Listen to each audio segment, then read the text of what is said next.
Okay, तो हम अपना टॉपिक की बात करते हैं। अगर हम तो करंट इलेक्ट्रिसिटी में ऑलरेडी हमने सेकंड लेक्चर में काफी कुछ डिस्कस किया था। कुछ स्टूडेंट का मैसेज आया था कि सर इसमें कंफ्यूजन हो रहा है बहुत, ये पोटेंशियल लिखने में किरचॉफ्स लॉ में। तो पहली बात यार मैं बता देता हूँ कि यार किरचॉफ्स लॉ में पोटेंशियल लिखने के लिए मैंने कैपेसिटर में भी बताया था आपको कि दो मेथड्स हैं। वो दो मेथड आपको फॉलो अप करने हैं। आप कोई सा भी मेथड पिक कर सकते हो। जनरली बुक्स में जो है वो फर्स्ट वाला मेथड दिया होता है, इसलिए मैं आपको फर्स्ट मेथड से किरचॉफ्स लॉ करा देता हूँ, क्योंकि बुक्स में ऐसा फर्स्ट मेथड ही रहता है। और उस मेथड का एकदम हमने सिंपल सा रूल बना लिया था। क्या रूल बना लिया था कि एक रेजिस्टर हो सकता है या फिर एक बैटरी मिल सकती है आपको। और देखना रूल कितना सिंपल है, कितना सिंपल रूल है। मान लेते हैं ये पॉइंट है ए और ये पॉइंट है बी, ये पॉइंट है ए, ये पॉइंट है बी। तो अगर मैं इनमें लिखना चाहता हूँ पोटेंशियल तो कैसे लिखते हैं, वी ए। अब मैं यहाँ पर प्लस या माइनस, बिकॉज ये रेजिस्टर है तो क्या लिखेंगे, plus minus I R is equal to क्या हो जाएगा, वी बी। समझा कि नहीं यार, सिर्फ इतनी लाइन लिखनी होती है। Yes.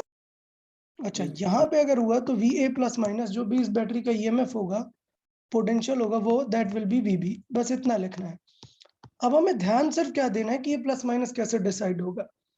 तो मैंने बताया था कि जब हम इस पैटर्न में लिखते हैं अपना टाइप 1 में, ठीक है, तो टाइप 1 में लिखते हैं तो क्या रूल बताया है यार कि सपोज करंट ऐसे जा रही है और हमारा जो ट्रैवल है वो भी किसके अलोंग है, करंट की डायरेक्शन में। तो पक्का पोटेंशियल लॉस होता है ना करंट की डायरेक्शन में, तो रेजिस्टर के क्रॉस। बताएं। हाँ सर। तो इसका मतलब यही आइडिया है कि करंट की डायरेक्शन में जाने में रेजिस्टर में इसमें लॉस होने वाला है पोटेंशियल, बस। बैटरी में देखेंगे तो बैटरी हमें अपोज करती है, तो बैटरी अपोज करेगी तो मतलब बैटरी में भी नेगेटिव आएगा। तो हमने बैटरी के लिए क्या थॉट दे दिया था कि अपोजिट साइन रखना होता है। अगर प्लस पहले मिल रहा है तो क्या रख दे, माइनस। माइनस पहले रख दो। तो यार रूल है, इतना रूल अगर आपको ध्यान देना पड़ेगा तभी काम बनेगा।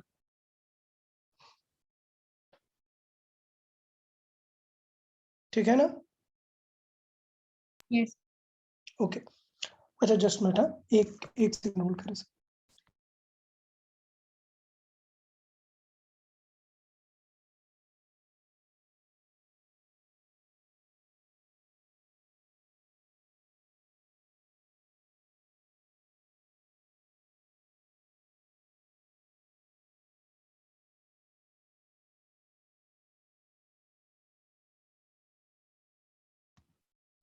ओके, ठीक है। तो वापस आते हैं। आज हमें डिस्कस करना था कि जो किरचॉफ सेकंड लॉ पे क्वेश्चन बनते हैं उसे हम जल्दी कैसे सॉल्व कर सकते हैं, क्योंकि मैंने बताया किरचॉफ लॉ में अगर टू लूप्स हैं तो कितनी इक्वेशन बनेंगी, फिर टू इक्वेशन। उनको सॉल्व करके वैल्यूज आएंगी ना, तो वो कॉम्प्लेक्स हो जाता है। नोडल से हम क्या करते हैं, एक सिंगल इक्वेशन, वन इक्वेशन से ही आंसर निकाल लेते हैं। ठीक है, तो देखो ये कल वाला ही फिगर है, याद आ रहा है, बिल्कुल कल वाला ही फिगर है। अब इसमें आपको करना क्या है, अगर इस फिगर को चलो मैं साइड में कर लेता हूँ यहाँ पर, तो क्या समझाया था, सबसे पहले अपन को क्या सर्च करना होता है कि एक रेफरेंस पॉइंट सर्च करना है। तो अगर इस फिगर में मैं देखूं तो कौन सा ऐसा पॉइंट लग रहा है जिससे बैटरी कनेक्टेड नहीं है डायरेक्टली, ऊपर तो वाला। मुझे टॉप वाला पॉइंट दिख रहा है। और मैंने बहुत सारे केसेस बताए थे कैपेसिटर में, याद है ना, नोडल के। तो हमने मान लिया कि इसका पोटेंशियल कितना है, एक्स। फिर एक रेफरेंस चाहिए जहां से डायरेक्टली पहुंचा जा सके एक्स पे, तो डेफिनेटली ये रेफरेंस दिख रहा है जिसे हमने क्या एज्यूम किया, 0। अब दिक्कत ये है कि यहाँ पर एक रेजिस्टर है ना, तो क्या आप बोल सकते हो क्या कि इसका वोल्टेज कितना होगा, लाइक ये 20 वोल्ट है, ये 0 है। अगर आप यहाँ 0 मानते तो इसका वोल्टेज कितना आ जाता, फिर -20। -20 आ जाता। लेकिन हमने तो इसे 0 माना, तो इसका मतलब क्या है, इसे 0 मानना बेटर है ना। लेकिन अगर आपने इसे 0 माना तो फिर यहाँ का नहीं लिख पाओगे ना पोटेंशियल। तो इसका मतलब ये है कि करंट के नोडल में ऐसे आप डायरेक्ट तुरंत पोटेंशियल नहीं लिख सकते हैं। ठीक है, क्वेश्चन के टफनेस लेवल पर डिपेंड करेगा कि आप डायरेक्ट लिख पा रहे हैं या नहीं लिख पा रहे। तो नोडल करने के लिए क्या एज्यूम करना है, वहां पर हमने क्या एज्यूम किए थे, 3 चार्जेस एज्यूम किए थे। यहाँ पर हम क्या एज्यूम करेंगे कि ये 3 वायर्स में क्या जा रही है, 3 करंट जा रही है। इसमें करंट गई I1, इसमें गई I2 और इस ब्रांच में I3। देखो तीनों करंट एक्स से निकल रही है ना।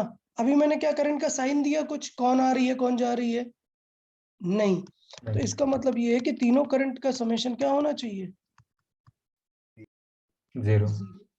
और किसी एक इंडिविजुअल ब्रांच की अगर करंट लिखना है तो क्या रूल यूज करना है, ये जरा देखें क्या रूल है, ये क्या लिखा है यहाँ पर, V net by R net. R net. समझा क्या, V net by R net. Net potential कितना होगा, तो नेट पोटेंशियल कैसे लिखना होता है, प्रॉपर सपोर्ट अपोज की बातें चलती हैं, ठीक है ना। इसलिए मैंने आपको सब पहले ही फर्स्ट मेथड सिखाया था। डन। तो कैसे लिखते हैं वी नेट, स्टार्ट पॉइंट लिखते हैं प्लस माइनस जो भी बैटरीज हैं और फिर एंड पॉइंट। एंड पॉइंट का जो भी होगा वो हमें सबट्रैक्ट करना होता है, क्योंकि हमें क्या लिखना है, डिफरेंस लिखना है। तो इट इज लाइक कि ये 30 वोल्ट है और ये 5 वोल्ट है, तो डिफरेंस कितना हुआ, 25 वोल्ट। अब बीच में कोई बैटरी आ जाएगी तो उसका सपोर्ट अपोज तो डालना ही पड़ेगा ना एक्स्ट्रा, समझा ना। तो एक्चुअली हम क्या कर रहे हैं, स्टार्ट माइनस एंड, और एंड की अच्छी बात है कि एंड हमेशा क्या रिज्यूम करते हैं हम, 0, तो टेंशन ही नहीं होगी। तो चले I1 लिखते हैं, I1 ब्रांच को लिखते हैं, तो I1 होगा x, ठीक है। उसके बाद कौन सी बैटरी है, 20, सपोर्ट करेगी या अपोज पोटेंशियल को, इस पाथ में सपोर्ट, ठीक है। तो इस पाथ में सपोर्ट करेगी, मतलब +20, और माइनस लास्ट वाला पॉइंट तो 0 ही है, उसे लिखने की जरूरत भी नहीं है। तो ये हुआ नेट पोटेंशियल, और नेट रेजिस्टेंस कितना है इस ब्रांच का, 1 और 2 रेजिस्टेंस है, कितने हुए टोटल, 10 और 5 15। तो अभी करंट निकालना समझ आया सारे ब्रांचेस का, yes sir. Yes sir. Okay. Plus second branch में देखें, सेकेंड में एक्स है, उसके बाद बैटरी की पहले प्लस प्लेट मिल गई है, मतलब ये हमारे पोटेंशियल का अपोज कर देगी ना बैटरी, -10 वोल्ट। अपॉन इस ब्रांच का रेजिस्टेंस कितना है, 30। नेक्स्ट कितना है, ये बैटरी हमारे पोटेंशियल का सपोर्ट कर रही है, x plus 15 upon total resistance कितना है इस ब्रांच का, 35। तो आप ये देखो यार कि क्वेश्चन कितना कॉम्प्लिकेटेड है किरचॉफ से सॉल्व करने में, लेकिन अगर हमने अच्छे से नोडल यूज किया तो एक लाइन में हमें x की वैल्यू आ जाएगी, समझा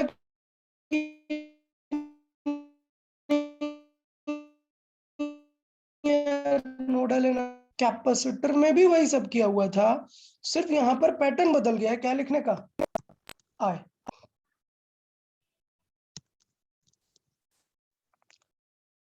यार बताइए सभी लोग को समझा कि नहीं आया लिखना, हाँ सर। अच्छा। अब यहाँ से क्या फाइंड कर लेंगे अपन, x, और जो भी पूछेगा, क्वेश्चन पूछा था उस बार हमने जब देखा था, क्वेश्चन पूछा था 30 ओम में कितनी करंट है, 30 ओम में कितनी करंट है, 30 ओम मतलब ये वाली करंट, समझा ना। Yes sir. तो ये नोडल से रहा। तो अपन चलते हैं, जो अपन कल बोर्ड्स की बुक में देख रहे थे, क्वेश्चन हमने देखा था किस पे, किरचॉफ पे। चलो ट्राई करते हैं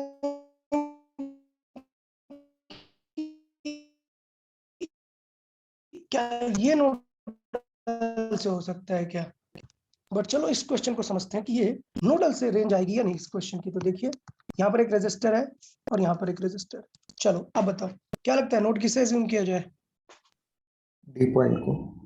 पक्का सबको दिख गया क्या डी पॉइंट होगा नोड, क्योंकि यहाँ पर डायरेक्ट कोई बैटरीज नहीं है, रेजिस्टर्स हैं सारे, ठीक। इवन बैटरी वाला भी चूज करोगे तो कोई दिक्कत नहीं है, क्योंकि कैपेसिटर में आपको प्रॉब्लम होती थी, यहाँ पर प्रॉब्लम नहीं है। अगर आप सी को भी नोड मान लोगे ना तो भी कोई दिक्कत नहीं है, क्योंकि हमें यहाँ पे सिर्फ ब्रांच का वोल्टेज देखना होता है ना, हमें बगल वाले का वोल्टेज नहीं चाहिए। तो कोई सा भी एज्यूम कर लो, काम बन जाता है। ये हुआ अपना एक्स, और सी पॉइंट क्या बन गया, 0। Zero.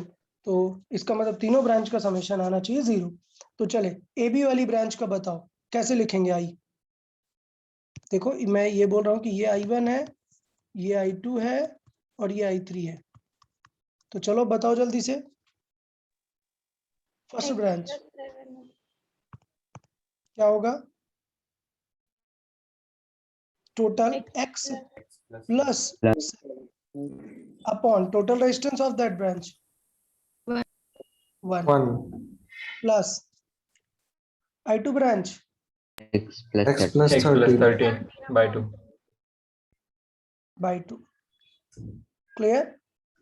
Plus third branch x के बाद कुछ बैटरी है क्या? नो सर नहीं नहीं है। Upon 12 is equal to 0। बताओ कितना फास्ट हो गया भाई, इससे फास्ट भी कुछ कर सकते हो क्या? नहीं ना। नहीं सर एलसीएम ले लो। एलसीएम में बेटर है कि 6 का मल्टीप्लाई 12 का मतलब एलसीएम आ जाएगा 12 और इधर कैंसिल हो जाएगा 12, ठीक है ना। तो यहाँ पर आ जाएगा 12x प्लस 12 इंटू 7 प्लस यहाँ पर कितना आएगा 6 6x प्लस 13 इंटू 6 प्लस यहाँ पर X. x। बस सॉल्व कर दो, x आ जाएगा। जो भी आंसर पूछेगा वो वाला ब्रांच का आंसर कर देना। ये पूछा तो ये पूछा तो ये पूछा तो ये। यार समझ आया कि नहीं है nodal? Yes, sir. Yes sir ठीक है, डेफिनेटली आई गेस आप लोगों को आ गया। और बहुत ज्यादा कैपेसिटर से रिलेटेड है, इसलिए मैं इतना बार बार स्ट्रेस नहीं दे रहा हूँ सेम चीज में। डेफिनेटली आप लोग को हो जाएगा सॉल्व। तो चले इस क्वेश्चन को प्रैक्टिस करते हैं। देखें कि जरूरी नहीं कि नोडल क्लोज लूप में ही लगे, आप ओपन लूप्स में भी चीजें लगा सकते हैं। सिर्फ आपको क्या ध्यान देना है, ये नोटिस करो वी जो लिखते हैं वो क्या लिखते हैं, स्टार्ट माइनस End. एंड, और बीच में पूरी बैटरीज के सपोर्ट अपोज। ओके, तो चलो देखो ये क्वेश्चन ट्राई करते हैं, अभी आइडिया लगेगा कितना परसेंट आपको समझा। Find the potential of D when the potential of point A is 30। तो ये मुझे फाइंड करना है। देखो नोटिस करो डी फाइंड करना है, जब ए कहां पर है 30 वोल्ट पर है, और बी और सी आपको शायद समझ ही आ गए हैं। 0 क्योंकि वो अर्थिंग दिया हुआ है। जल्दी से चलो ट्राई करें सब लोग।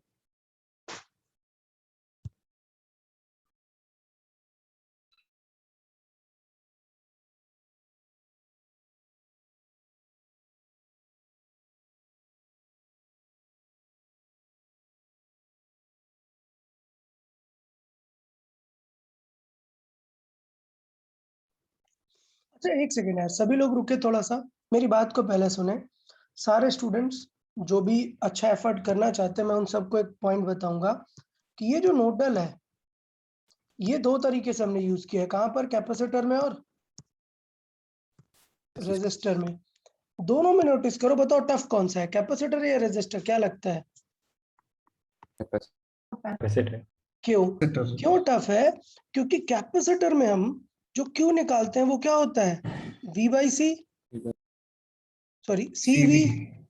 बट ये जो C है, एक ब्रांच में तो कैपेसिटर ऐसे सीरीज में उल्टा ऐड होते हैं ना, इसलिए यहाँ पर C इक्विवेलेंट नहीं लिख पाते हम। इसलिए ये यूज तभी कर पाते हैं जब सिर्फ क्या हो, एक कैपेसिटर हो और उसके एंड पॉइंट का क्या पता हो हमें, पोटेंशियल। तो इसका मतलब जो कैपेसिटर का नोडल है वो बहुत ही क्या है, लिमिटेड है। सारे स्टूडेंट अच्छे से इसे क्रॉस में माइंड में रखेंगे, ये जो कॉन्सेप्ट नोट्स है उसमें भी ऐड करेंगे कि कैपेसिटर का जो नोडल है ना वो लिमिटेड है, ऐसा हर जगह नहीं लगा सकते हो। लेकिन रेजिस्टर का बहुत ही स्ट्रांग है। क्यों? क्योंकि रेजिस्टर में कोई भी ब्रांच में जो आई लिखनी है आपको ज्यादा सोचना ही नहीं है, आपको उस ब्रांच का वी नेट लिखना है अपॉन आर नेट, बस। समझ रहे हो ना कितना इजी हो गया? सो नहीं समझ आया ना ये चीज? हाँ सर क्योंकि ये टफ है बिकॉज ये लिमिटेड है, लेकिन ये एकदम ब्रॉड है, यूज कर सकते हैं। ये डिफरेंस हमेशा माइंड में रखेगा तो याद रख पाओगे कि कैपेसिटर में नोडल कैसे यूज करना है और रेजिस्टर्स में। चले अभी ट्राई करें, सॉल्व करें।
ओके, ठीक है। ट्राई किया सभी ने, क्या है एक्स की वैल्यू नियर अबाउट, क्या सॉल्व की? 65/11। ओके, सही है। जस्ट मिनट,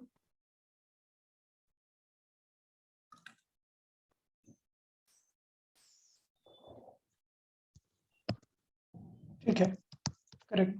तो मतलब थॉट ये है, अभी इसके बाद पूछा हुआ है कि find the current in DC branch. ये क्वेश्चन ऐसे आ जाता है कि ये 30 ओम में बताओ करंट कितना है। तभी आपको आइडिया समझ आया ना कि यार डेफिनेटली ये एक्स फाइंड करना पड़ेगा, तब आप ये ब्रांच में करंट बता सकते हो, है ना? हाँ सर। तो आप इस तरीके से करंट भी बता सकते हो। तो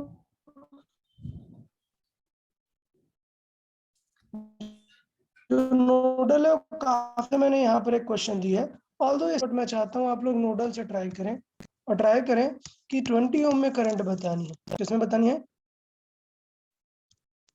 20 ओम में। सर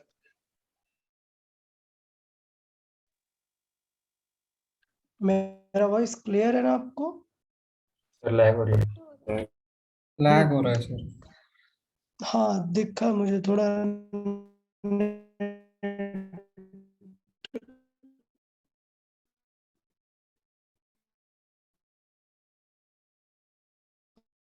प्रॉब्लम होना स्टार्ट हुआ। अब देखो यहाँ पे ये तो फिक्स है कि ये नोडल है, बट सोचो चीजें इजी हो सकती हैं, ऐसा नहीं है कि आपको हमेशा कॉम्प्लिकेटेड ही करना है जैसे यहाँ पर मैंने किए हुए हैं। जरूरी नहीं कि क्वेश्चन इतना टफ हो, इजी भी हो सकता है। लाइक अगर आपने इसे जीरो एज्यूम किया, तो देखो यहाँ कोई बैटरी ही नहीं ना, ये सारी ब्रांचेस में है क्या? नहीं। और यहाँ पे अगर ये जीरो है तो कोई रेजिस्टर नहीं है कि जो अलग कर देगा, डायरेक्टली बैटरी है। तो डायरेक्टली 20 वोल्ट की बैटरी है, तो इसका मतलब ये वाला पॉइंट कितना हो जाएगा? 20 वोल्ट। तो आप डायरेक्टली ऑल फोर को ऐड करके इक्वेट कर सकते हैं। ट्राई करें जल्दी से, find the current in 20 ohm. Sir हाँ, ऊपर वाले क्वेश्चन में I1 में 15 माइनस 30 क्यों लिया? ओके, हाँ, बताया ना ये चीज। ये देखो, ये इंपॉर्टेंट लाइन थी कि हमेशा क्या करते हैं वी नेट लिखने में, क्या करते हैं? स्टार्ट माइनस एंड करते हैं, और फिर बीच में बैटरीज लिखते हैं, because we are writing potential difference. Okay, याद रहेगा अश्विन, ये ध्यान दोगे?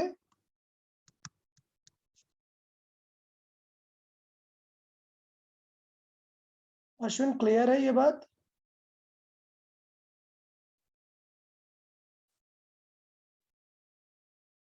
यार बाकी लोग ये समझ में आया ना पॉइंट आपको? Yes sir. हाँ सर। कि हम डिफरेंस लिखते हैं तो हम लिखते हैं स्टार्ट। यार मेरी वॉइस ब्रेक हो रही है क्या? लैग हो रहा है बहुत? हाँ सर। हाँ सर। फील हुआ मुझे। ओके, एक मिनट रुको, मैं रिकनेक्ट करने का ट्राई करता हूँ।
ओके यार अभी भी थोड़ा सा प्रॉब्लम आ रहा है वाईफाई का। आप लोग को आ रही है क्या वॉइस? अभी भी लैग कर रहा है क्या काफी? No sir. तो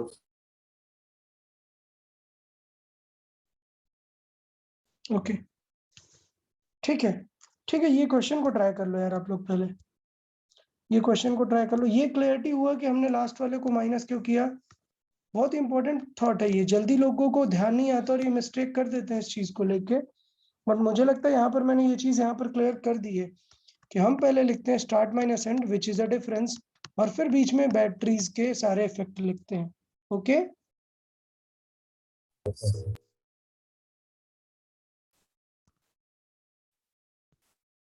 ठीक है, चले इस क्वेश्चन को देखें एक बार, ट्राई कर लें सब लोग।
बताएं क्या वैल्यू आई? 120/17। ओके तो आई गेस यहाँ पर देखिए इजी पॉइंट क्या हो गया था कि ये पूरी ब्रांच जो थी, ये ब्रांच दिखी, इस ब्रांच का अगर हम लिखेंगे तो कैसे लिखेंगे x, और ये बैटरी हमें सपोर्ट कर रही है अपोज कर रही है?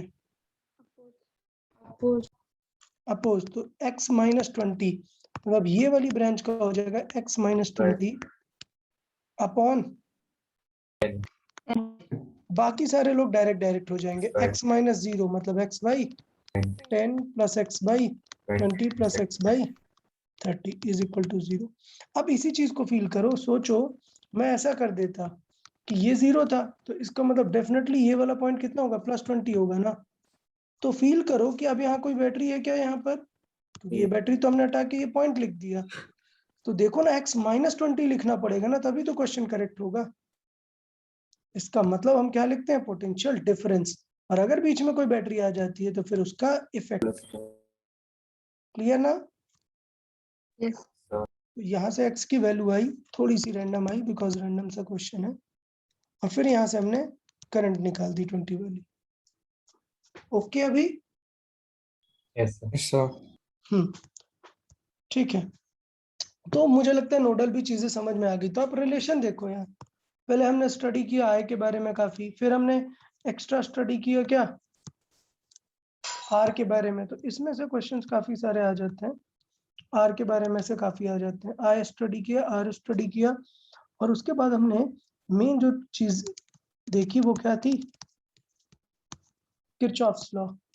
किरचॉफ्स लॉ की बातें की और उसको एक हमने सब्स्टिट्यूट देखा क्या, नोडल, जो कि बहुत ज्यादा काम आएगा आपको करंट इलेक्ट्रिसिटी के क्वेश्चन सॉल्व करने में।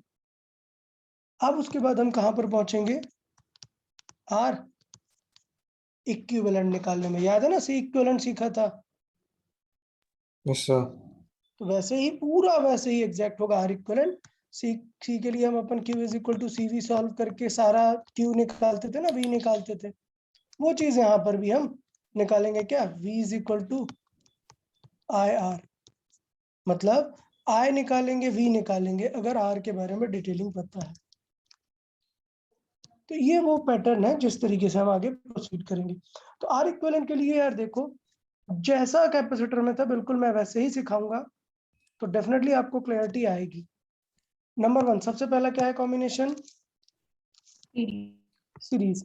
यहाँ पे क्या होता है कि एक बैटरी होती है जो कि पोटेंशियल डिस्ट्रीब्यूट कर देती है सीरीज में। इसका मतलब सबसे खास पहचान, अगर आपको पहचानना है कि कैसे ये सीरीज में है या नहीं, तो आइडेंटिफिकेशन क्या है? Current same. करंट सेम होगी, मतलब एक ब्रांच में अगर करंट गई तो अब कोई ब्रांच स्प्लिट नहीं होगी। अगर ब्रांच स्प्लिट हो गई, सपोज यहां से एक ब्रांच स्प्लिट हो गई, तो फिर इसका मतलब R3 will not be in series with R1 and R2। Current same होनी चाहिए। Number 2, they will share the potential. इसका मतलब तीनों का पोटेंशियल मिला के होना चाहिए टोटल का पोटेंशियल। तो मैं सबको लिख सकता हूँ आई आर। तो इसका मतलब आर इक्विवेलेंट का formula in case of series क्या आ गया? Direct summation. जबकि कैपेसिटर में कैसा रहता है? इनवर्स इनवर्स रहता है। तो स्टेप क्या है? पहले अपन निकालेंगे क्या? Are equivalent.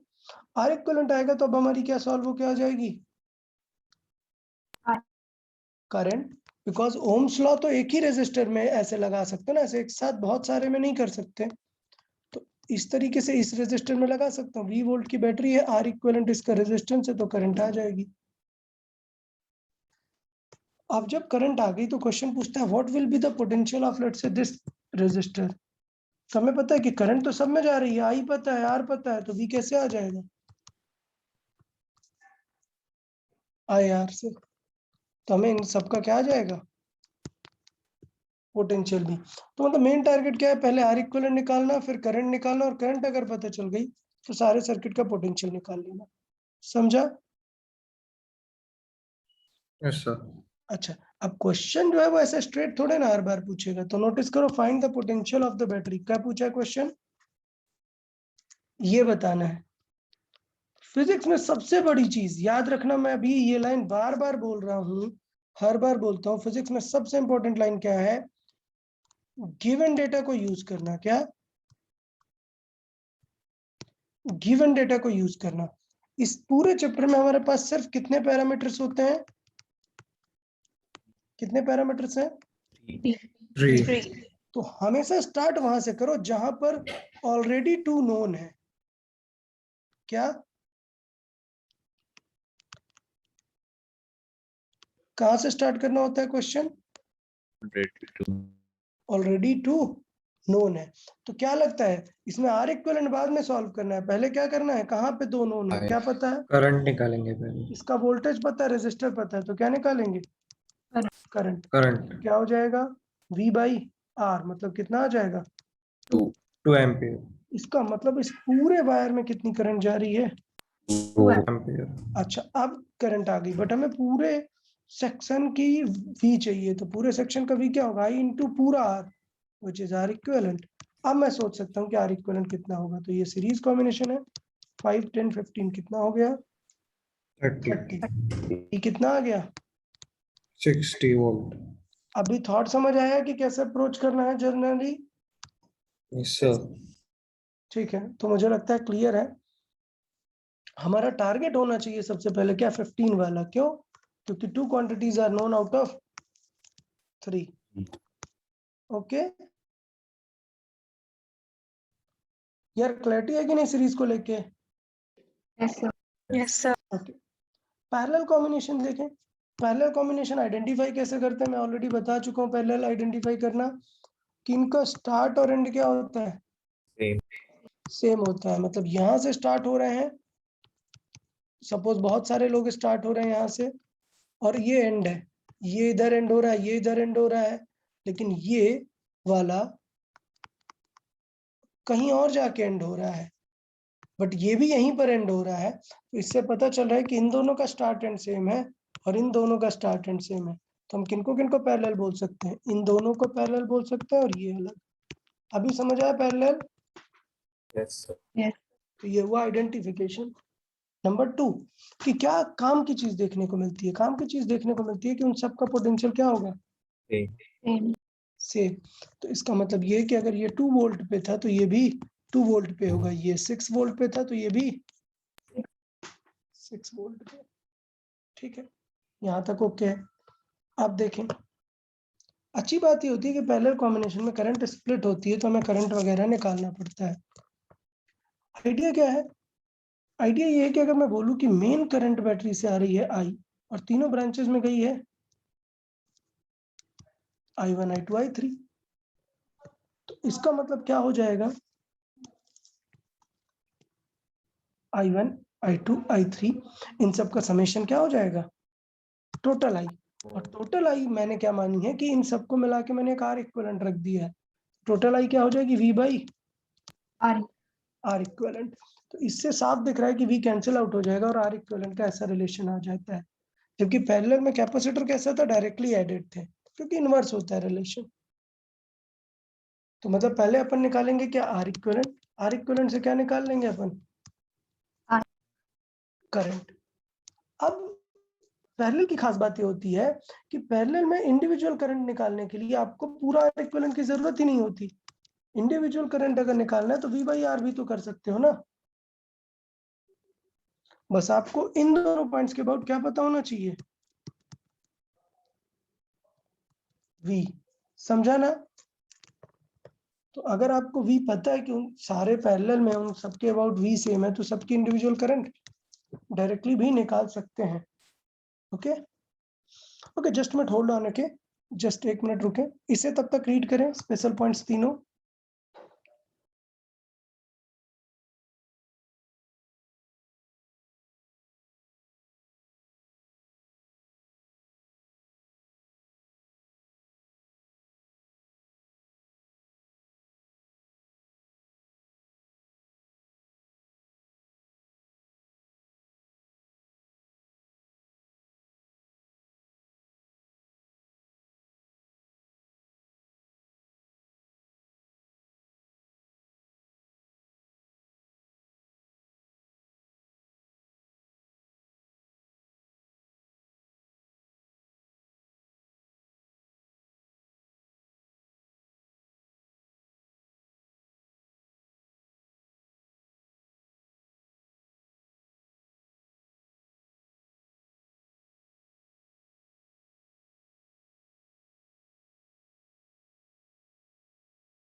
ओके हाँ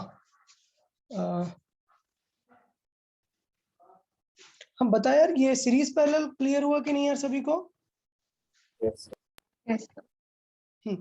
इसमें एक चीज है, ये तो बहुत ही कैपेसिटर में भी बताया था डायरेक्ट करने के लिए, अगर इक्वल रेजिस्टर्स है सीरीज में तो ऐड हो रहे हैं, कैपेसिटर में होता सी इक्विवेलेंट तो सी बाई एन होता।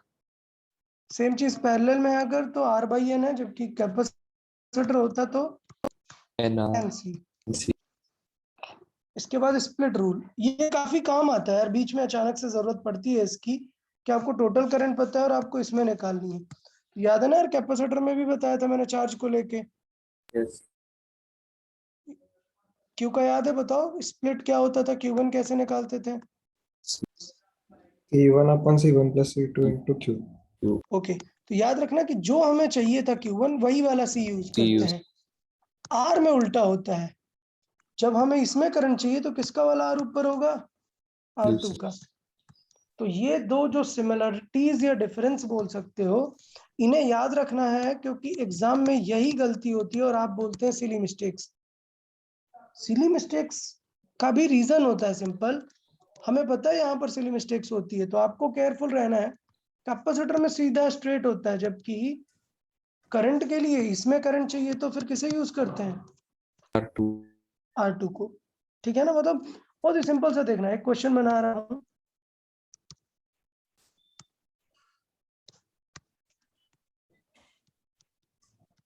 करंट है 2 एम्पियर, ठीक है। अभी क्वेश्चन सिंपल है, ये 5 ओम है, ये 10 ओम है, ठीक है, और लेट्स से ये 30 ओम है। डन। अभी आपको बताना है पोटेंशियल अक्रॉस द 10 ओम। क्या बताना है? V अक्रॉस 10 ओम। तो बेटा V बताने के लिए क्या सिंपल फंडा यूज करना पड़ेगा? I into R. तो मतलब मुझे इनडायरेक्टली क्या चाहिए, क्या हमारा टारगेट है? I. ऊपर वाले I फाइंड ब्रांच में करना, करंट। इनके बीच में करंट फाइंड करना। तो मतलब मैं बोलता हूँ कि यहाँ पर I1 गई और यहाँ पर I2, तो अब जब मुझे I1 फाइंड करना है तो बताओ क्या लिखूंगा? 30 I2 लिखूंगा, R2 यूज करूंगा, R2 भाई R1 प्लस R1 R2, ये दोनों किसमें है? सीरीज होगा 50. 15, तो टोटल कितना होगा? 30 प्लस 15 इंटू 2 एम्पियर। समझा कि नहीं यार? अभी बताइए। सर इसे चलो 3 एम्पियर कर लेते हैं, ये हुआ 3। अभी कितना हो जाएगा ये टोटल? 2. 2/3 इंटू 3, तो कितनी आ गई करंट? 2 amp. 2 एम्पियर। तो 2 एम्पियर के करंट है, तो आप बता सकते हो कि इसके क्रॉस वोल्टेज कितना होगा? इसके क्रॉस, पूरे के क्रॉस नहीं, 10 के क्रॉस 20 20 वोल्ट। समझ आया कि क्वेश्चन किस तरीके से फ्रेम किए जाते हैं? हाँ सर। ठीक है, तो आपको ऐसा नहीं कि हर बार डायरेक्ट बोलेगा सीरीज करो पैरेलल करो, नहीं, आपको अकॉर्डिंगली ध्यान देना पड़ेगा चीजों को लेके कि कब सीरीज को यूज करना है, कब पैरेलल को कैसे यूज करना है, लाइकवाइज। चले, नेक्स्ट क्या है अपना? Mixed combination. मैंने समझाया था मिक्स्ड कॉम्बिनेशन को सॉल्व करने का सबसे बेस्ट तरीका क्या है? Reduction. Reduction technique. Reduction technique में हम क्या करते हैं, किन्हीं दो को टारगेट करते हैं जिनके बारे में हम श्योर है, सीरीज और पैरेलल, और वहां से रिड्यूस करना शुरू कर देते हैं। तो इस फिगर में देखो, मैं नेम देता हूँ 1 2 3 4 5 6 7। अब बताओ किन दो के बारे में आप श्योर हो रिडक्शन करना? 4. 2 and 3. 2 एंड 3। देखो काफी लोग श्योर हैं 2 एंड 3 किसमें है, 5. क्योंकि इनका स्टार्ट भी यही है, इन दोनों का स्टार्ट यही है और इन दोनों का एंड भी यही पॉइंट है। ये दोनों हुए पैरेलल में, ये दोनों हट गए, आ गया एक सिंगल, और वो सिंगल और ये वाला दोनों किसमें आ जाएंगे अब? Series Series. और नीचे की ये दोनों भी, सीरीज Series. और फिर वो दोनों पैरेलल पैरेलल, और ये सब पूरा मिलके बचेगा एक सिंगल। तो ये सिंगल और ये सीरीज, और फिर 7 नंबर के साथ पैरेलल। तो डेफिनेटली आपको क्लियर हो गया दोनों का आर क्या आया? होता है 2r। अभी r/2 और r सीरीज में कितना हुआ? P/2 और ये 2r, ये दोनों का पैरेलल। अब देखो पैरेलल का रूल क्या बताया था? Are equivalent best R1 solve करना क्या है? r1 r2 by R1 R1 plus R1 first रखेंगे, तो यहाँ से आ गया इन दोनों का पैरेलल। फिर उसके बाद ये नेक्स्ट वाला उसके साथ सीरीज, इतना आ गया। फिर उन दोनों का इस आर के साथ पैरेलल। समझ आ रहा है रिडक्शन टेक्निक? Yes. ठीक है, अब देखें, ऐसे क्वेश्चन भी फ्रेम होंगे, डेफिनेटली फ्रेम होंगे। इन्हें देखें कैसे रिलेट करते हैं। क्या दिया हुआ है क्वेश्चन?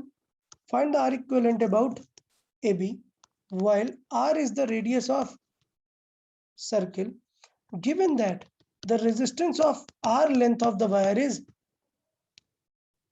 capital R। इसका मतलब ये हुआ कि हमें क्वेश्चन में क्या रिलेट कराना चाहता है कि रेजिस्टेंस किसके प्रोपोर्शनल है? लेंथ किसके प्रोपोर्शनल है? लेंथ के प्रोपोर्शनल है। इसका मतलब इस पूरी वायर का रेजिस्टेंस क्या है? R। R। इस वायर का R R। लेकिन जब पूछा जाता है कि find the equivalent about and B, तो क्या करते हैं? फील इट कि करंट ए से स्टार्ट होके कहाँ एंड होगी? बी पर। तो सोचो जब करंट ए से स्टार्ट होगी तो अब यहाँ पर उसे स्प्लिट होना पड़ेगा ना। Yes. इसका मतलब ये रेजिस्टेंस अलग है और ये रेजिस्टेंस R अलग है। अब इन दोनों की वैल्यू फाइंड करनी पड़ेगी। तो लेंथ से रिलेट कर सकते हैं ना वैल्यू। ये कितना डिग्री है? 60 डिग्री, मतलब 1/6 of 2 pi r. DC 2 pi R. समझा कि नहीं? और आर लेंथ के बराबर का कितना है रेजिस्टेंस? R। Capital R. तो इसका मतलब ये हुआ कि इस आर के जगह पर मैं रेजिस्टेंस की वर्थ कितनी रखूंगा? Capital R. तो कितना आ जाएगा इसका? पाई आर बाई 3। सभी को समझ आया कि नहीं कि इस ऊपर वाले वायर का रेजिस्टेंस कितना होगा? यार क्लियर है ना? Yes, sir. two pi R तो 2 पाई आर के अकॉर्डिंग अपन फील कर लेंगे। तो देखो यहाँ पर मैंने इस पूरे सर्किट का रेजिस्टेंस डायग्राम बना दिया है। देखें, ये 60 डिग्री का वो था 1/6 ऑफ 2 पाई आर, और ये था 5/6 ऑफ 2 pi 2 पाई आर। ठीक है, ओके। तो अकॉर्डिंगली अब हम कर लेंगे, ये दोनों पैरेलल में, इन्हें सॉल्व कर देंगे। समझा कि नहीं यार सभी को?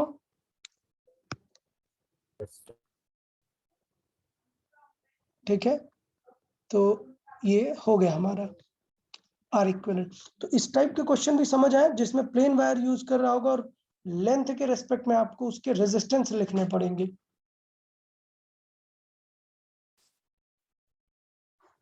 अच्छा, वॉइस लैग हो रहा है क्या अभी भी?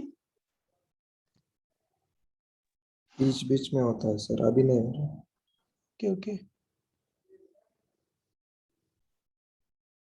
ठीक है।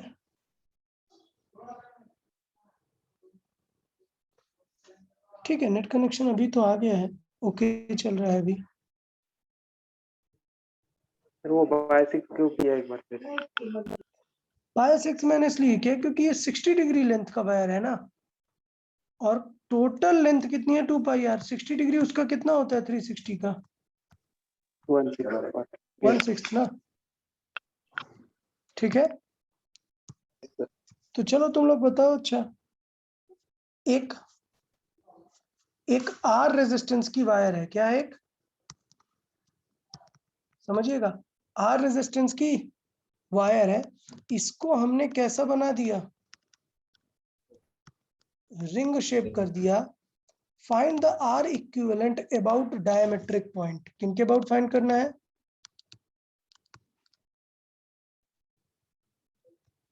चलो सॉल्व करें, सब लोग आंसर करें तो क्या होगा। A wire of resistance R is converted into a ring, find the R equivalent about diametric point। चलिए देखें।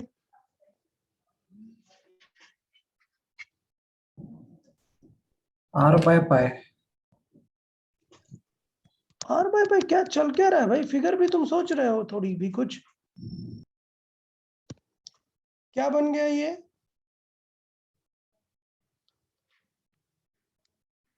क्या बन गया? एक पूरा रिंग। रिंग। तो क्या इस रिंग की लेंथ तुमने बदल दी? रेडियस दी है क्या?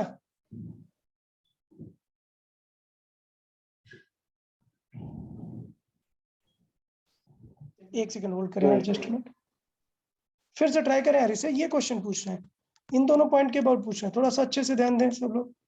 Just minute.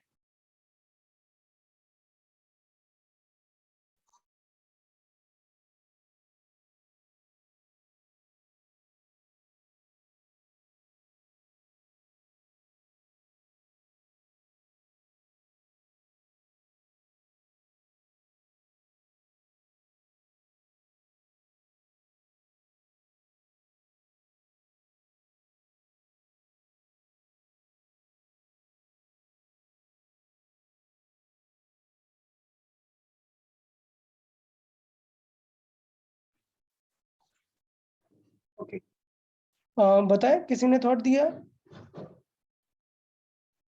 कोई और answer? R by pi is not correct. Sir R by 4। R by 4 होगा। सबको समझा क्या? यहाँ पर रेडियस के बारे में गिवन ही नहीं था।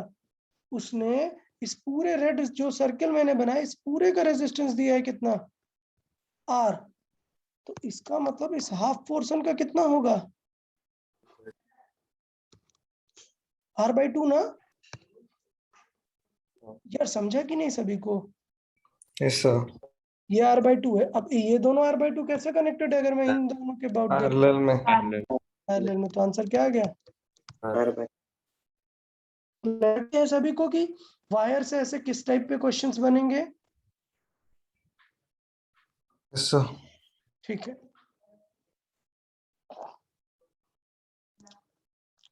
ठीक है, तो आप लोग समझ गए ये पॉइंट R by 4 होगा। चले इसे ट्राई करें। हमें A और B के अबाउट R इक्विवेलेंट चाहिए। किसके अबाउट? A एंड B के अबाउट। तो डेफिनेटली रिडक्शन टेक्निक यूज करनी है। अब आप फील करें कि यहाँ से कितनी करंट्स पार्ट होंगी? 3 पार्ट्स। 3। अब क्या लग रहा है कि कोई दो वायर जो सेम करंट वगैरह फील करने वाली है? क्योंकि रिडक्शन में तो हम यही सोचते हैं ना कि कौन सीरीज है कौन पैरेलल। तो देखो ना, क्या इन तीनों में सेम करंट नहीं जाएगी? तो ये तीनों किसमें हो गए? ये तीनों भी। इसका मतलब कंफर्म हुआ ये 3R और ये 3R, ये दोनों सीरीज। अब देखो सिंपल दिखेंगे, एक 3R दिखेगा, एक 3R दिखेगा। ये दोनों कितने हैं? 2R। अब इन तीनों को किसमें डाल देना है आपको? पैरेलल। तो आप 1/R इक्विवेलेंट करके भी कर सकते हो। 1/R equivalent is 2R plus 3R plus 3R। या तो स्टेप भी कर सकते हो। क्या? ये 3R और 3R का पैरेलल क्या आएगा?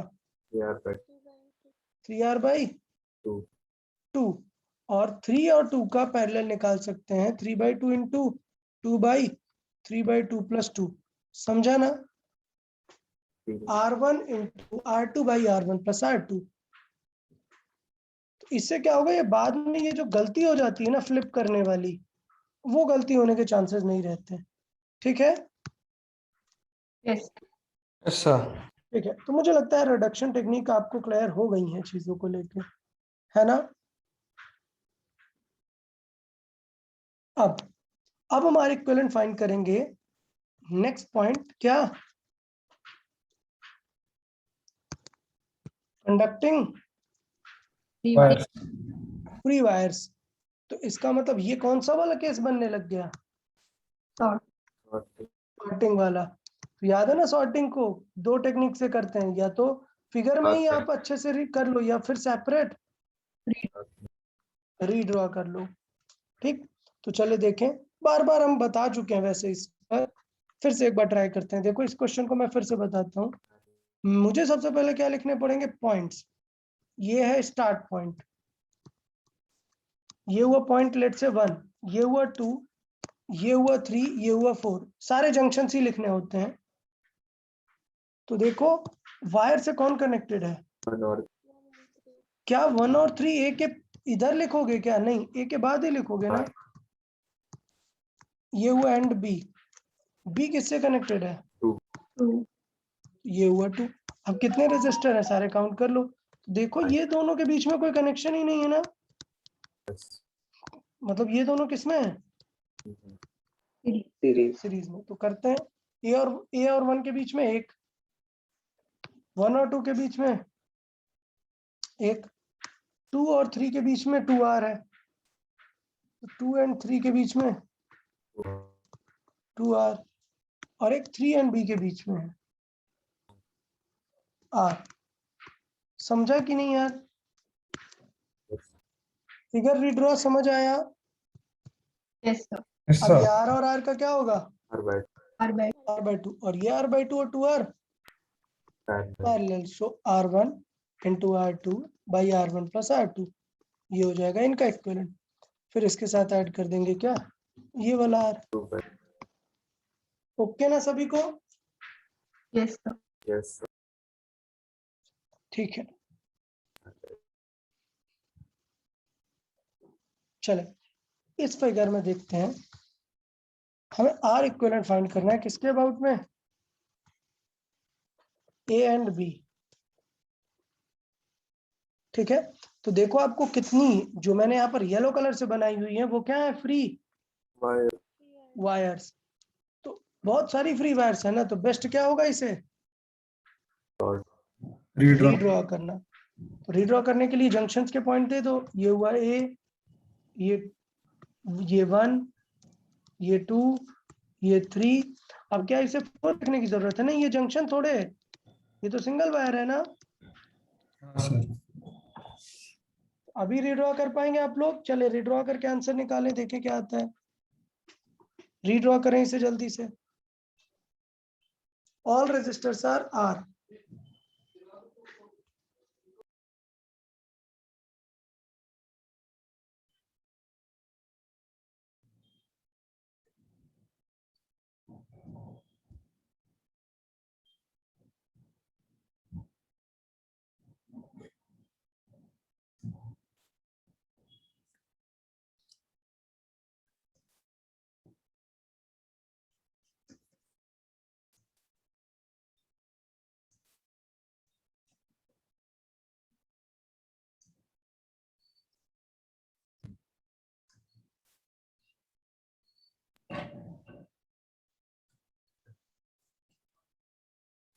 बताएं हुआ,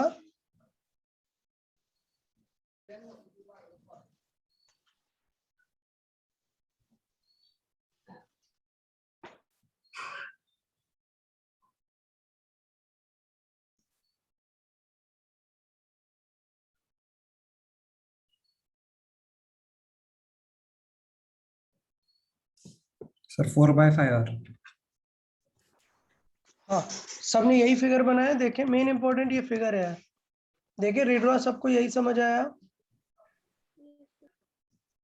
हाँ सर। अच्छा, अब क्या होता है, अभी ऐसा नहीं बोल रहा हूँ कि आपको फर्स्ट टाइम पे ये होने लग जाएगा, आपको थोड़ा सा टाइम लगेगा, थोड़ा समझना पड़ेगा। क्या कि इस फिगर को हम समझ के भी कर सकते थे। मैंने क्या बताया था कि जो वायर से कनेक्टेड है उन पॉइंट्स को कैसा फील करते हैं एक साथ, याद है ना। Yes. इसका मतलब ये पॉइंट ऐसे साथ में है। अच्छा, फिर 2 और 3 ये एक साथ में है, तो ये एक साथ में हो गए। तो ये डायरेक्टली क्वेश्चन में ही दिखने लगेगा आपको कि ये वाला वायर और ये तीनों किसमें है, पैरेलल में है। तो बेसिकली ये आइडिया यहाँ से क्लियर हो रहा है कि ए पॉइंट यही है और 2 पॉइंट यही है, और ये तीनों पैरेलल में R/3 यहाँ पर है। समझा। अभी R/3 और ये R सीरीज और ये दोनों सीरीज, दोनों स्ट्रेट। ठीक है, तो अभी क्लियर है कि नहीं यार चीजें थोड़ी? सर ठीक है, अब जैसे ये फिगर देखें, चले इसमें ट्राई करें, ये ट्राई करें आप लोग। सारे रजिस्टर्स आ रहे हैं, 5 रजिस्टर यूज हुए हैं।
Sir R/2। सबको समझ आया कि R/2? अब देखो, ये क्वेश्चन में क्या मुझे पूरा रीड्रॉ करने की जरूरत थी क्या? नहीं सर। नहीं, आपको फील करना चाहिए कि ये तीनों पॉइंट्स ऐसे साथ में वायर से कनेक्टेड है ना, ये तीनों साथ में, ये तीनों साथ में है, और ये दोनों ऐसे साथ में है। तो दिख रहा है ना कि ये दोनों अगर साथ में है तो ये दोनों क्या हो गए? पैरेलल। ये दोनों पैरेलल हो गए। तो इन दोनों का पैरेलल निकाला, फिर उनको सीरीज में लिखा, तो ये R/2 और R/2, उनका सीरीज क्या बचा? R। और वो R और ये R पैरेलल। ठीक है, तो ये चीजें आपको क्वेश्चन करके आइडिया लगेगा। तो शीट में से क्वेश्चन सॉल्व करेंगे, बुक में से भी सॉल्व करेंगे। अभी संडे को कैपेसिटर ही है टेस्ट में, तो आप कैपेसिटर को परफेक्ट करें, बट मैं कल तक शीट पोस्ट करता हूं, तो जो लोग चाहते हैं वो स्टार्ट कर सकते हैं शीट सॉल्व करना। ठीक है, नेक्स्ट, कनेक्टिंग वायर के बाद हमने क्या चीज पढ़ी थी वहां पर? Wheatstone bridge. व्हीटस्टोन ब्रिज की खास बात क्या है कि उसमें मिनिमम कितने रजिस्टर चाहिए? 5। और आपको आइडेंटिफिकेशन बताया था, क्या होता है कि एक पॉइंट से स्टार्ट होती हैं दो वायर, स्प्लिट होती हैं दो रेजिस्टर, उनको एक कनेक्टिंग रेजिस्टर मिलता है, और फिर से वहां पे दो रेजिस्टर जाते हैं जो एंड पॉइंट की तरफ जाएंगे। ये आइडेंटिफिकेशन था, याद है? Yes sir. ठीक है, ठीक है। इस फिगर को उल्टा भी फील कर सकते हैं, जैसे मैंने ये फिगर बना दिया। ये दोनों फिगर देखने में अलग लग रहे हैं, बट हैं क्या बिल्कुल एकदम नहीं सर। सिमिलर? देखो, ए से दो वायर स्प्लिट हो रहे हैं, यहाँ पे भी स्प्लिट हो रहे हैं। ठीक है, फिर ये और ये स्प्लिट हो रहे हैं, तो ये बीच वाली वायर बन गई ना। और बैलेंस्ड किसे कहते थे? जब R1/R2 का रेशियो किससे मैच करता हो? R3/R4। R4। अब देखना, मैं चाहूं तो क्रॉस मल्टीप्लाई करके R3 को यहाँ लिख सकता हूँ और R2 को यहाँ लिख सकता हूँ ना। मतलब R1 के साथ किसका रेशियो लिख सकता हूँ? R3 का। और R2 के साथ किसका रेशियो लिख सकता हूँ?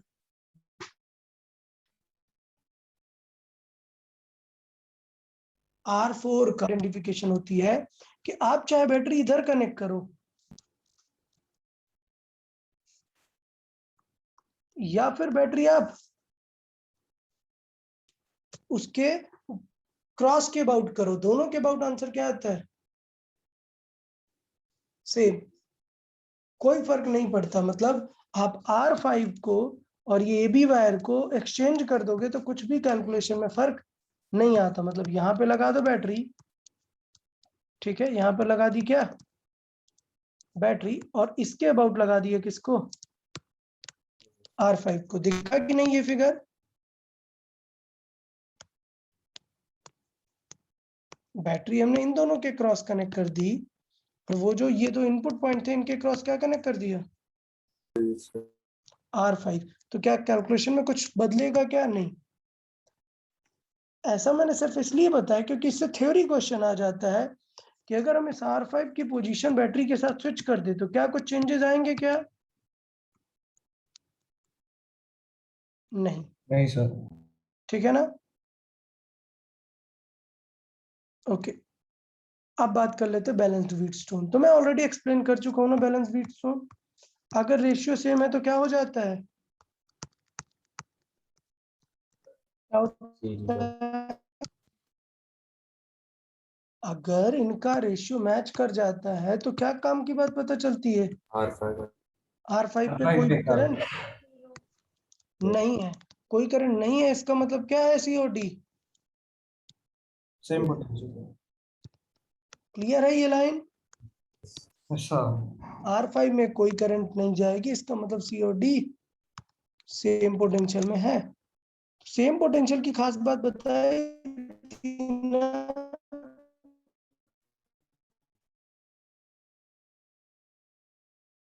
आप R5 में करंट नहीं है इसलिए उसे रिमूव भी कर, CD को ज्वाइन भी कर सकते हो। तो दो फिगर बताए थे ना कि व्हीटस्टोन के ये दो कंक्लूजन आ सकते हैं। कोई डाउट क्या किसी को? नहीं सर। तो आप चाहे इन दोनों को सीरीज और इनको सीरीज और दोनों का क्या निकाल दो? पैरेलल, या फिर इन दोनों का पैरेलल और पैरेलल और फिर उनका सीरीज। देखो अगर सारे रेजिस्टर कितने हो, R हो, तो ये बीच वाला R तो गया, ऊपर R और R कितना हुआ, नीचे भी 2R और उनका पैरेलल R। तो क्या कंक्लूजन है? अगर व्हीटस्टोन में सारे इक्वल है तो आंसर क्या आता है? ये याद था या नहीं आप लोगों को? Yes, sir. ठीक है, तो बैलेंस्ड व्हीटस्टोन है, ये सभी को क्लियर होगा, डेफिनेटली क्लियर होगा। नंबर 2 अनबैलेंस्ड, मैं पहले भी बता चुका हूं, सर आवाज कट हो रही है।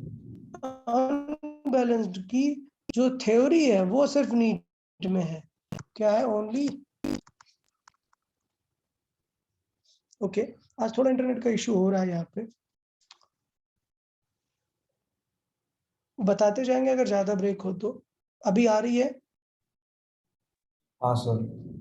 ओके, तो अनबैलेंस्ड की सिर्फ थ्योरेटिकल पर्सपेक्टिव है नीट में, न्यूमेरिकल सॉल्विंग नहीं है। ओके, देखें, आई गेस आपको ऑलरेडी मैं बता चुका था ये सारी चीजें कि सॉल्व कैसे करना है, बट उससे पहले थोड़ी सी थ्योरी देख लेते हैं कि अनबैलेंस्ड में क्या थ्योरी पूछता है। समझना, अनबैलेंस का मतलब रेशियो उनके सेम है क्या? No sir. नहीं। अब एक कॉमन सेंस बताना मुझे, समझना आप लोग। मैं बोल रहा हूं कि ये रेजिस्टर है 20 ओम, ये है 10 ओम, मतलब कौन सा रेजिस्टर ज्यादा पोटेंशियल खाएगा, R1 या R2? पोटेंशियल कौन ज्यादा लॉस करा देगा? R1। 3 पॉइंट का पोटेंशियल कम हो जाएगा या ज्यादा? कम हो जाएगा। कम। इसका मतलब ये है कि अगर ये रेशियो बड़ा है, R1 ज्यादा है, तो C का पोटेंशियल कम होगा। तो करंट C to D जाएगी या D to C? D2 to C। बस इतनी ही थ्योरी पूछी जाती है, मुझे लगता है क्लियर है ये चीज। देखें, अब अगर इक्वल नहीं है तो अनबैलेंस्ड है, तो इक्वल नहीं है तो कुछ तो होगा ना। Let's say R1 bye R2 क्या है? ज्यादा। ज्यादा कब आएगा? जब कौन ज्यादा हो? R1 इसका मतलब ऊपर वाली ब्रांच में लॉस ज्यादा है, तो C का पोटेंशियल कम। तो करंट कहां से कहां जाएगी? D to C। पक्का सभी का डाउट क्लियर है ना इस चीज को लेके? यस और सर। अगर ये रेशियो कम हो गया, ठीक है, ये कम होने का मतलब ये कि न्यूमरेटर कम पड़ गया है, तो इसका मतलब ये कि लॉसेस कम हो रहे हैं, C का पोटेंशियल ज्यादा है, तो करंट कहां से कहां फ्लो करेगी? C to D। Okay, yes sir. अच्छा, तो नंबर 1, अगर मैंने एक ऐसा क्वेश्चन फ्रेम किया आपको,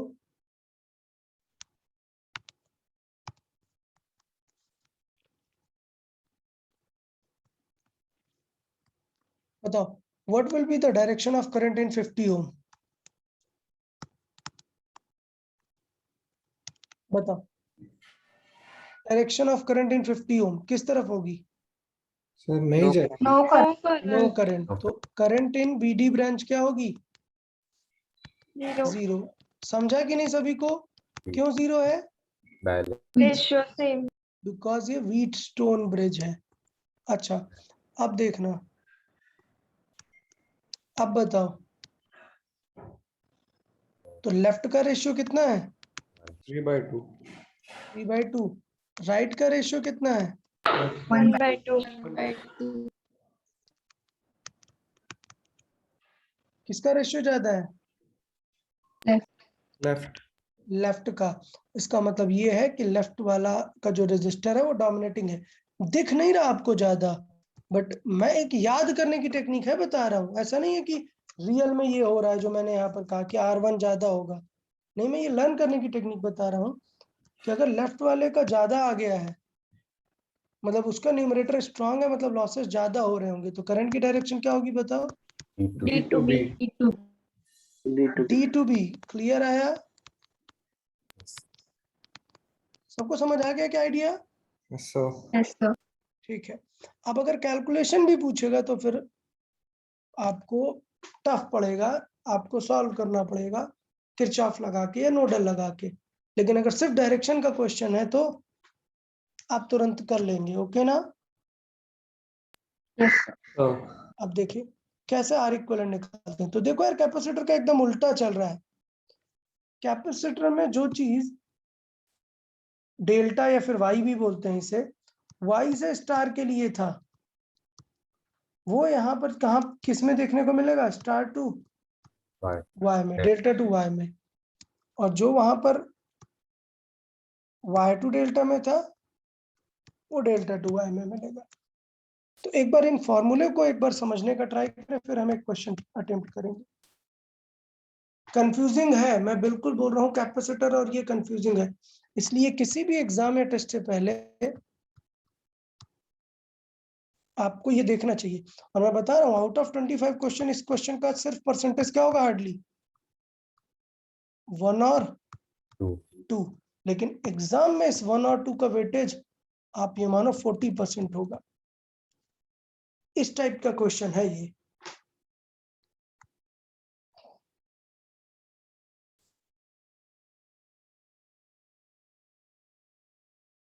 अच्छा बताओ, हमें व्हीट स्टोन अनबैलेंस्ड को बैलेंस बनाने के लिए डेल्टा टू वाई चाहिए पड़ेगा या वाई टू डेल्टा?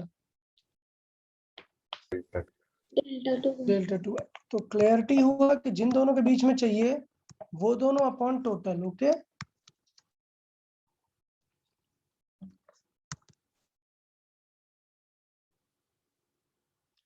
चले तो पहले बैलेंस्ड व्हीट स्टोन को समझते हैं। देखें, अब ये फिगर डेफिनेटली व्हीट स्टोन बन रहा है। समझो क्या ये तीनों क्या है? ये तीनों सेम। इसका मतलब इस सेम पॉइंट से दो वायर आ गई ना, और उनके बीच में भी एक रेजिस्टर आ गया ना। लेकिन रेशियो देखना, अगर आप 2/R करोगे तो यहाँ पर रेशियो क्या है? बाय 2 क्या रेशियो सेम है क्या? No. नहीं। तो ये देखने में मे भी आपको फील लगेगा कि बैलेंस्ड व्हीट स्टोन है, बट ये बैलेंस्ड है क्या? नहीं। तो ये मैंने इसका क्रॉस फिगर बनाया कि देखो ये क्या है? एक अनबैलेंस्ड व्हीट स्टोन। तो जल्दी से ट्राई करें इस अनबैलेंस्ड व्हीट स्टोन को सॉल्व करें। आइडिया समझ आया क्या करना है? इसका y कन्वर्जन करना है। और y कन्वर्जन बताया था कि जो दो हैं उनके बीच का वो R1 R2 और अपॉन टोटल। तो डेफिनेटली ये आप समझ गए इस चीज को। तो ये मैंने यहाँ पर कन्वर्ट करके कर दिया है। देखें एक बार,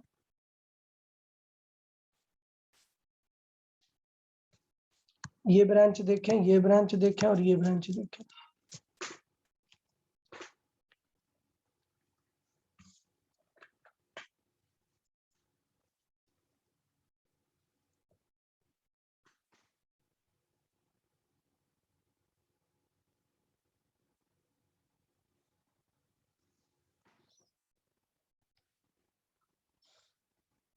देखें क्लियर हुआ?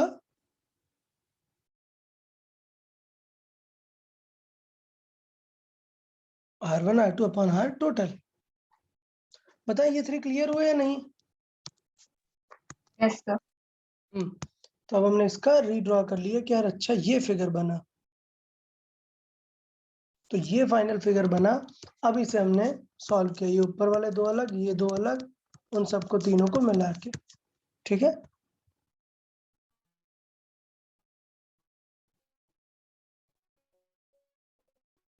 और ये फाइनली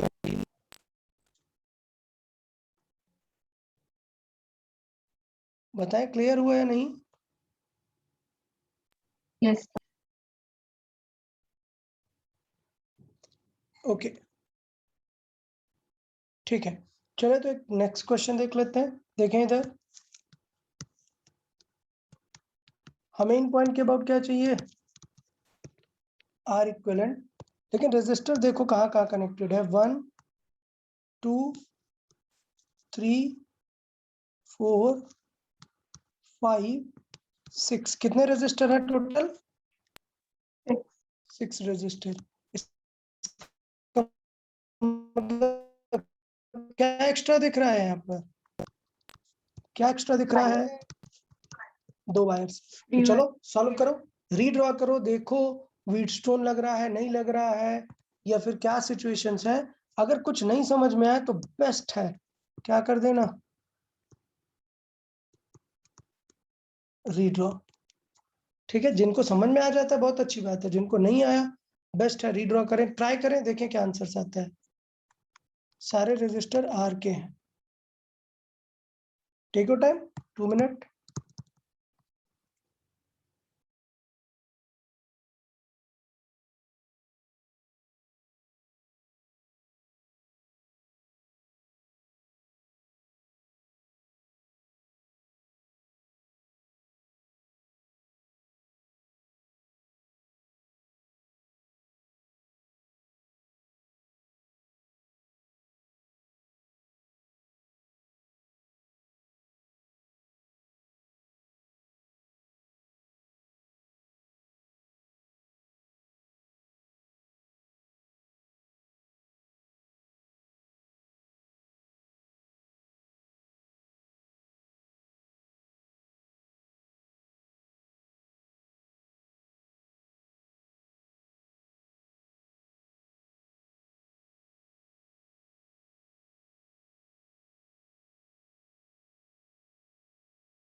बताएं, किसी ने ट्राई किया, क्या आया?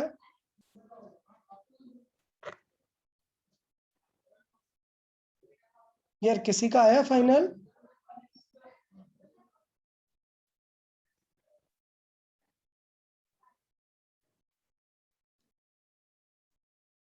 किसी का कोई आंसर नहीं आया क्या? So 3/8. 3/8। ओके, बाकी और किसी ने ट्राई किया? देखो इतने सारे रेजिस्टर हैं, तो बताओ रीड्रॉ टाइम टेकिंग होगा या नहीं? तो डेफिनेटली टाइम टेकिंग है। मतलब अगर आप अपने आइडिया को ब्रॉड नहीं करोगे, ज्यादा नहीं सोचोगे, तो टाइम टेकिंग बहुत होगा, एग्जाम में सॉल्व करने टफ पड़ेंगी चीजें। तो मैं सोचना स्टार्ट करता हूं कि ये पॉइंट यहीं तो लिखा हुआ है ना, अगर ये वायर से कनेक्टेड है तो मतलब ये वायर सोचना ही नहीं है। ये दोनों पॉइंट ही क्या है? ए है, ठीक है। अच्छा ये पॉइंट भी तो सेम वायर है, मतलब ये पॉइंट भी क्या है? तो ये रेजिस्टर के दोनों टर्मिनल ये जैसे है ना, तो ये रेजिस्टर क्या हो गया? बेकार हो गया, क्योंकि इसके दोनों टर्मिनल के पोटेंशियल क्या है? सेम है। अब देखो ये पूरा स्ट्रक्चर ए है, मतलब देखो ए से कितने सारे वायर हैं जो बी की तरफ जा रहे हैं। तो नोटिस करो, ये भी ए से जा रहा है, ये भी ए से जा रहा है, ये दो ए से जा रहा है, बट बीच में एक स्टॉप है, फिर बी तक जा रहे हैं। क्लैरिटी हुआ या नहीं? इसका मतलब क्या हो रहा है? ए से एक रजिस्टर, दो रजिस्टर, फिर दो जा रहे हैं बट वो बीच में कहीं पे रुके हैं, फिर वो बी तक जा रहे हैं। क्लियर हुआ? ये ऐसा फिगर है, मतलब एक रजिस्टर ये, एक ये दोनों डायरेक्ट बी पे गए, ये बीच में रुककर बी के पास गए। तो डेफिनेटली इन दोनों का ऊपर वालों का क्या हुआ? Parallel R/2। इसका भी R/2, इसके R के साथ सीरीज, और फिर उन दोनों का पैरेलल। तो R/2 और 3R/2 का पैरेलल, मतलब 3/2 इंटू 1/2 अपॉन दोनों का ऐड कर देंगे। ओके, 3/2 प्लस 1/2 मतलब 2, कितना आ जाएगा? 3/8। ठीक है, तो मतलब यार आपको सीरीज, पैरेलल, रीड्राइंग ये सारे कुछ क्लियर हो गए ना? तो ये क्वेश्चन यहाँ देने का पर्पस पता है क्या था? कि ऐसा ये स्ट्रक्चर देख के हर जगह व्हीटस्टोन नहीं सोचने लग जाना है। समझा कि नहीं? मतलब मेरे कहने का है कि कई बार क्वेश्चन कॉम्प्लेक्स दिख सकता है, आपको लगेगा कि व्हीटस्टोन है, बट वो सिंपल रीड्राइंग से एकदम सिंपल सर्किट बन जाएगा। यार ओके सभी लोग बताएं। Yes. ठीक है, नेक्स्ट अपना कौन सा है? नेक्स्ट वाला ऑलरेडी काफी इजी है। आप जानते हैं इनपुट आउटपुट सिमेट्री, याद है इनपुट आउटपुट सिमेट्री कुछ कैपेसिटर में? Yes sir. क्या करते हैं वहां पर? सर्किट रिमूवल टेक्निक, और मैंने बहुत बार बताई थी, सेम फिगर दिया हुआ था, याद है ना? हाँ। इसमें अगर I1 करंट जा रही है तो इधर पे भी I1 ही आनी पड़ेगी। उसके लिए ये जो I2 करंट जाएगी वो यहाँ पे तो स्प्लिट हो सकती है, लेकिन नीचे वाली ब्रांच में नहीं जाना चाहिए उसे। समझा ना?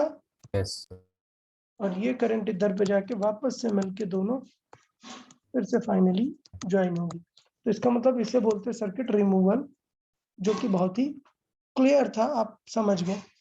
इस फिगर में भी क्लियर हुआ या नहीं? सर्किट रिमूवल देखें, इस फिगर में ज्वाइंट नहीं है ये दोनों ब्रांचेस, तो ये दोनों डायरेक्टली ही रिमूव हो जाएंगी। क्लियर है ना यार? ठीक है, अभी देखते हैं एक क्यूब में कितने रेजिस्टर्स यूज किए गए हैं? 12 ब्रांचेस हैं, मतलब 12 साइड्स हैं, तो डेफिनेटली 12 वायर्स यूज किए हुए सारे साइड पे आ। अब हमें ए और बी के अबाउट फाइंड करना है। तो अभी भी देखो, क्या ये इनपुट आउटपुट सिमेट्री नहीं है? यहां से 3 वायर्स हैं, मानते हैं इसमें एक्स करंट, इसमें वाई और इसमें जेड। तो बी को देखो यार, बी को क्या फील होगा? इस वायर से क्या ही आनी चाहिए उसके पास? एक्स। इस वायर से क्या नहीं चाहिए, Y, Y, ऊपर वाली वायर से। Z, ये है कि क्या z यहाँ पर स्प्लिट नहीं होगा, हो। बिल्कुल हो सकता है, z यहाँ पर स्प्लिट हो सकता है, बट कुछ भी करके इसमें फिर से z आना चाहिए। तो क्या यहाँ पर z जाएगा क्या, नहीं, no, नहीं। तो z का अगर मैं पार्ट बोल रहा हूँ, z1 यहाँ पर गया और z2 यहाँ पर गया, तो डेफिनेटली मुझे पता चल रहा है due to input output symmetry कि यहाँ पर z2 और यहाँ पर z1 ही होना चाहिए, जो कि मिलके फिर से क्या बन जाए। Z, तो क्या समझ में आया इस बार, कौन रिमूव हो गए, filter, ये वाले दो ब्रांच। क्लियर यार, बताएं क्वेश्चन समझा या नहीं। yes, इसका मतलब देखो क्या हुआ, ये ए है ये बी है, यहाँ पर एक वायर ऐसे है P, क्योंकि ये वायर तो है ही नहीं, तो ये दो रेजिस्टर हुए यहाँ पर, समझा कि नहीं। yes, फिर दो रेजिस्टर ये हुए, समझा। अभी ऊपर देखो एक है, फिर ऐसे दो स्प्लिट है, एक रेजिस्टर है, फिर ऐसे दो स्प्लिट है। सेम चीज नीचे भी है, ये दो स्प्लिट और दो स्प्लिट नीचे ऐसे पैरेलल में है ना, yes, और फिर वो वापस एक सीरीज में। दिखा कि नहीं सबको फिगर, yes sir, yes, ठीक है। तो ये R R 2R पैरेलल कितना हुआ R, ये पूरा मिला के क्या बन गया एक R, ये तीनों मिला के 3R, PR, और ये खुद 2R और इन दोनों का पैरेलल R, R, और और- R और 3R का पैरेलल। 3 तो देख रहे हो कितना बड़ा क्वेश्चन, लेकिन अगर आपने सही तरीके से यूज किया हुआ है तो काम बन जाएगा। क्लैरिटी है या नहीं, yes sir, ठीक है। तो क्यूब में और भी कई केसेस होते हैं, और भी कई केसेस होते हैं जहां पे इनपुट आउटपुट सिमेट्री देखने में लगता है, लेकिन सर्किट रिमूवल काम नहीं करता। मतलब ये वही बात है कि ऐसा कोई सेटअप ही नहीं दिया कि सर्किट रिमूव करने की जरूरत पड़े, तब तो प्रॉब्लम रहेगी ना। तो फिर वो क्वेश्चंस अपन नेक्स्ट लेक्चर में डिस्कस करेंगे। लेकिन देखें यार, आर इक्विवेलेंट का मेजर सेक्शन मैंने कवर किया है आज, और यकीन मानो अगर आपको कैपेसिटर अच्छे से समझ में आ गया था ना, तो फिर करंट का आर इक्विवेलेंट भी तुरंत समझ में आ जाएगा। ठीक है, तो एक बार कैपेसिटर भी रिवाइज करते रहेंगे और साथ में करंट भी रिवाइज कर लेंगे। ठीक है ना सब लोग, yes sir, ठीक है।